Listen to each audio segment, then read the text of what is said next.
Hello everyone, astro with M Singh में ma'am Singh आप सभी का बहुत बहुत स्वागत करती हूँ। हमेशा की तरह मैं आ गई हूँ आपके पर्सन की एनर्जीज़ लेकर। देखते हैं कलेक्टिव लेवल पे आपके पर्सन की एनर्जीज़ क्या हैं, उनके सबकॉन्शियस माइंड में क्या चल रहा है आपको लेकर और उनके मैसेजेस क्या हैं आपके लिए। तो इस डेक से हम देखेंगे एनर्जी, इस डेक से हम देखेंगे messages.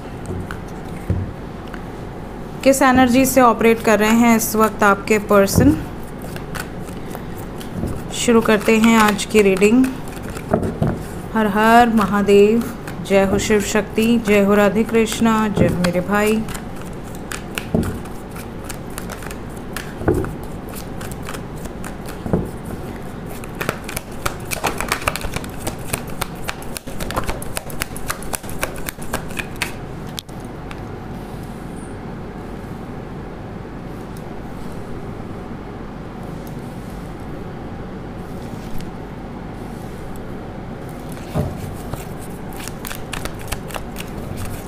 Two more cards.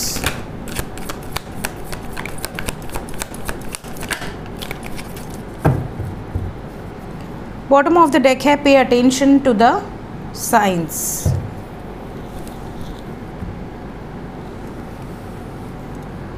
Current energy की अगर मैं बात करूं तो ज़्यादातर लोगों के पार्टनर इस टाइम पीरियड में एक अवेकनिंग प्रोसेस से गुज़र रहे हैं या गुज़र रही हैं।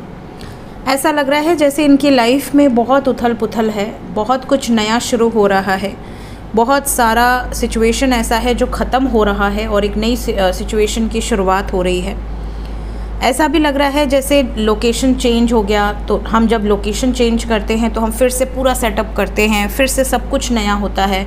दुकानें खोजनी पड़ती हैं, कौन सा सामान कहाँ मिलेगा, मॉल्स कहाँ हैं, स्टोर कहाँ है, बेसिक जो एमिनिटीज़ हैं वो सारी सिचुएशंस, मेडिकल कहाँ है, हॉस्पिटल कहाँ है, स्कूल्स कहाँ है, सब कुछ खोजना पड़ता है। एक पूरी तरह से न्यू सेटअप होता है। वैसे ही जब हम नए रिश्ते में जाते हैं तो भी सारी चीज़ें नई होती हैं कि वो कैसा होगा, उसका मन कैसा होगा, उसके अंदर क्या चल रहा होगा, वो सही है गलत है। और अगर कोई पास्ट में धोखा खाया हुआ नए रिश्ते में जाता है तो वो और जांच परख करता है, वो हर चीज़ को डाउटफुली लेता है। एक नई शुरुआत बहुत मुश्किल होती है, ज़्यादातर केसेस में बहुत इजी नहीं होता है ना। जो आप फ्रेश जो एक पहली शुरुआत करते हो वो बहुत डिफरेंट होती है, और जब आप कुछ ख़त्म करके एक नई शुरुआत करते हो तो वो बहुत डिफरेंट होता है। तो कहीं ना कहीं आपके पर्सन कुछ ऐसे दौर से गुज़र रहे हैं जहाँ पर कुछ नया शुरू होने वाला है, कुछ पुराना ख़त्म होने वाला है, चीज़ें रिलीज़ होते हुए नज़र आ रही हैं। साथ ही साथ यहाँ पर ये भी दिख रहा है कि आपके पार्टनर इस टाइम पीरियड में अपने लाइफ से जुड़े लोगों को बहुत अच्छी तरीके से जान रहे हैं। काफ़ी लोगों की रियलिटी इनके सामने आ चुकी है, कुछ लोगों को और भी अच्छा जानने का इनको मौका दिया जा रहा है। हर तरीके से इनको रियलाइजेशन हो रहा है कि जो धरती इनके लिए जिस तरह की एनर्जी लिए हुए पहले थी अब वैसी नहीं है। जैसे जैसे इंसान अवेकन होता जाता है या असेंड होता जाता है या उसकी आँखों पर से पट्टियाँ उतरती रहती हैं, वैसे वैसे उसको रियलाइजेशन होता है कि पहले क्या सोचता था इनके बारे में, क्या सोचता था इस सिचुएशन के बारे में, और अब क्या पॉइंट ऑफ व्यू है। अब बिल्कुल ही डिफरेंट सिचुएशन है। इस तरह की एनर्जीज आपके पार्टनर्स गुजर रहे हैं। इसके अलावा कुछ लोगों के पर्सन यूनियन की वाइब्रेशंस में हैं, अगर लॉन्ग डिस्टेंस में है तो ट्रैवल करके आ सकते हैं। इसके अलावा आपसे मैरिज को लेकर, आपके साथ परमानेंट यूनियन को लेकर कुछ इनको गाइडेंस भी मिल रही है, कुछ इनको ऐसे साइंस भी मिल रहे हैं जिससे कि ये समझ सकें कि नहीं मैं क्या डिसीजन मुझे लेना चाहिए और क्या नहीं लेना चाहिए। जैसे अगर आपके पार्टनर आपको छोड़कर किसी नए रिश्ते में जाने के बारे में सोच रहे हैं तो इन्हें कहीं ना कहीं किसी साइंस के थ्रू ये इंडिकेट भी किया जा रहा है कि गलत डायरेक्शन में मत जाओ, जो इंडिकेशन दी जा रही है उसको फॉलो करो। तो ये भी आपके पर्सन की एनर्जी में नज़र आ रहा है। सो ये इस वक्त आपके पर्सन की एनर्जी है। देखते हैं मैसेजेस क्या हैं।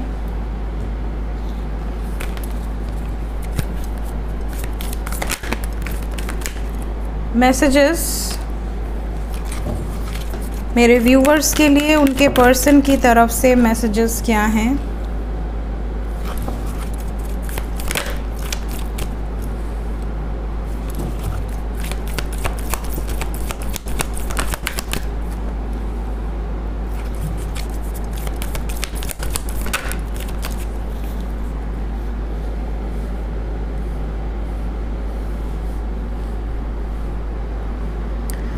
No more obstacles, priorities, bottom of the deck, action time. सबसे पहला मैसेज अगर मैं बताऊं तो आपके पार्टनर इस वक्त इतना पॉजिटिव सोच रहे हैं, भले इन्होंने बहुत नेगेटिव सिचुएशंस देखी हैं but still they are positive. ये इतने पॉजिटिव एनर्जी में हैं इस वक्त कि इनको ऐसा लग रहा है ये बड़े से बड़े चैलेंजिंग सिचुएशन को ओवरकम कर लेंगे, चाहे कितने भी ऑब्स्टिकल्स आ जाएं। अगर ये सत्य के रास्ते पे हैं, ये सही हैं, इनको कोई भय नहीं है। इनको पता है कि मैं जीतूंगी या जीतूंगा। मेरी लाइफ के जो भी ऑब्स्टिकल्स हैं, जो भी ब्लॉकेजेस हैं, मैं तैयार हूँ उन सभी को पार करने के लिए। साथ ही साथ इनको किसी से अब कंपटीशन नहीं है, मुझे उससे आगे बढ़ना है, मुझे उसको हराना है। इनको इन सब पचड़ों में नहीं पड़ना। इनको रियलाइजेशन हो गया है कि अनकंडीशनल लव एंड ब्लेसिंग्स की वाइब्रेशंस में सबसे ज़्यादा सुकून है, सबसे ज़्यादा सुख है। कोई आगे बढ़ रहा है तो खुश हो, कोई आपसे आगे जा रहा है, आपको जेलसी होती होगी पहले, अब आपको ऐसा लग रहा है कि नहीं जाने दो भाई, अच्छी बात है, और 100 लोगों को लेके आगे बढ़ो। तो जब आप असेंड होते हो तो आपकी सोच बदल जाती है। पहले किसी की कोई वस्तु देखकर या किसी का नेचर देखकर आपको अगर चिढ़ होती थी, तो अब आपको लगता है जाने दो, हर प्रकार के प्रकृति में लोग हैं। तो आपका सोचने का नज़रिया ही बदल जाता है। तो वैसे ही आपके पार्टनर का भी काफ़ी नज़रिया बदला है। इनको ऐसा लग रहा है कि पार्टनरशिप में कंपटीशन नहीं होना चाहिए। अब जैसे होता है ना कि हर बार मैं ही क्यों कॉल करूं, हर बार मैं ही क्यों सॉर्ट आउट करूं, हर बार मैं ही क्यों सॉरी बोलूं, क्या मैंने ठेका ले रखा है? तो अब इनका पॉइंट ऑफ व्यू चेंज हो जाएगा। अब इनको ऐसा लगेगा यार हर बार तो वो आती है या आता है, इस बार मैं ही चला जाऊँगा तो क्या हो जाएगा, ये वाला पॉइंट ऑफ व्यू। तो कहीं ना कहीं इनको अब कोई टेंशन स्ट्रेस नहीं है। और उसके बाद थर्ड मैसेज देखिए, we have got higher vibration. ये तो किसी की भी एनर्जी में जब पॉजिटिव चेंजेस होने लगते हैं तो वो हायर वाइब्रेशन में ऑपरेट करता है। जब हायर वाइब्रेशन में रहेगा उसको ये बेसिक चीज़ों से, कौन किसके घर में क्या आया, किसके घर में गाड़ी आई, किसके घर से किसके घर में सोना चांदी भरे हुए हैं, किसकी पत्नी ने कितने सोने लादे हुए हैं, किसने कितने हज़ार की साड़ी पहनी हुई है, किसने कितने सारे डायमंड्स अपने ऊपर लादे हुए हैं, उसको कोई फ़र्क नहीं पड़ता। जब इंसान हायर वाइब्रेशन में जाता है तो उसको फ़र्क किस चीज़ों से पड़ता है कि वो मेडिटेशन, शांति, जब उसकी शांति भंग होती है ना तब उसको प्रॉब्लम होती है। तो आपके पार्टनर को इन चीज़ों से, छोटी मोटी चीज़ों से, कंपनी में लॉस हो गया, बॉस ने बोल दिया, ये हो गया, वो हो गया, घर में इसने ऐसा बोल दिया, इनको इन चीज़ों से फ़र्क नहीं पड़ता। इनको फ़र्क पड़ता है जब इनकी शांति भंग होती है, जब इनको सुकून, जो इनको इनके मी टाइम में कोई दखल अंदाजी करे तब इनको प्रॉब्लम हो। तो ये हायर वाइब्रेशंस की क्वालिटी होती है कि इंसान इन सब चीज़ों से, इस 3D मैट्रिक्स की चीज़ों से ऊपर उठ जाता है। तो ये वाली एनर्जी यहाँ पर है। इनको ऐसा लग रहा है अपने साथ टाइम स्पेंड करो, नेचर के साथ टाइम स्पेंड करो, भगवान की भक्ति करो, भगवान के दर्शन करो, थोड़े टाइम मंदिर में बैठो, थोड़े टाइम मदर नेचर, जो हम 5 एलिमेंट से बने हैं, पंच तत्व, उनके साथ थोड़ा टाइम स्पेंड करो। कभी आप पानी, बारिश को फील करते हैं, कभी आप जाड़े में अग्नि को फील करते हैं, आप हाथ तापते हैं, है ना। तो आप ये जो नेचर है ना, ये बहुत ज़्यादा सपोर्टिव होते हैं। पशु पक्षी हो गए, पेड़ पौधे हो गए, इन सब के साथ टाइम स्पेंड करो, आपका ऑरा अपने आप क्लींस हो जाएगा, आप अपने आप हायर वाइब्रेशन में जाओगे। तो ये आपके पार्टनर की एनर्जी है और यही रीज़न है जिस वजह से ये इतने ज़्यादा पॉजिटिव हो रहे हैं। क्योंकि जब इंसान बहुत लोअर फेस देख लेता है तो उनको यही चीज़ें हील करती हैं।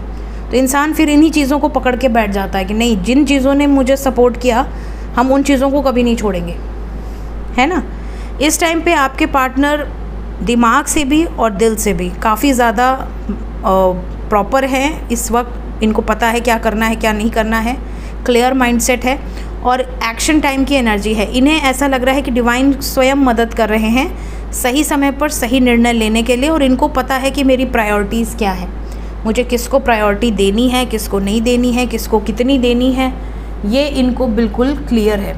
लेट्स चेक कि कितने टाइम पीरियड तक रहने वाली है ये एनर्जी। 7 नंबर, 7 घंटे से लेके 25 घंटे के अंदर की ये वाइब्रेशन है। टाइमलेस रीडिंग है, जब भी आपके सामने आएगी 7 आवर्स टू 25 आवर्स के अंदर की एनर्जी होगी। सो ये थी गाइज अभी इस वक्त आपके पर्सन की एनर्जी। मिलते हैं नेक्स्ट रीडिंग में। Till then take care, bye bye.